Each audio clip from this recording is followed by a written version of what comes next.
हाय, hello friends. तर आज मी खूप दिवसातून जात होते कॉलेजला. अर्थातच पावसाळा सुरू झालेला आहे आणि असे पुराचे पाणी वाढलेले आहे. आणि जर आणखी 2 दिवस पाणी वाढले तर काय? आणि कॉलेजला सुट्टी. तर कुरुंदवाडच्या स्टँडवर पोहोचलो. तेथे माझ्याबरोबर मैत्रिणी होत्या. मैत्रिणी म्हटल्या तर त्या माझ्यापेक्षा खूप लहान आहेत, पण मीच त्यांच्यासोबत लहान होते. म्हणतात ना, मैत्रीला ना वय असतं, ना मुलगा मुलगी, ना लहान मोठं. इथून कॉलेजकडे आम्हाला चालत जावे लागते. तर हे आहे एस.के. पाटील कॉलेज कुरुंदवाड.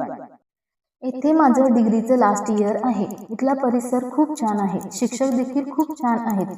कॉलेजची सुरुवात असल्याने 1-2 लेक्चर झाले आणि आम्ही घरी निघालो. असं माझ्यासारखं कोण आहे का? सगळं घर सांभाळून कॉलेज करणारी? नक्की कमेंटमध्ये सांगा. घरी निघताना वाडीमधील दत्त मंदिर पूर्ण बुडाले होते. दक्षिणद्वार सोहळा मंगळवारी पहाटेच संपन्न झाला होता. आज तो पूर्णपणे बुडाला आहे. फक्त वरचं छत तेवढंच दिसत आहे. तर आमच्या गावापर्यंत बस येत नसल्यामुळे माझे मिस्टर मला न्यायला आले होते. तर आजचा हा व्हिडिओ तुम्हाला कसा वाटला नक्की सांगा.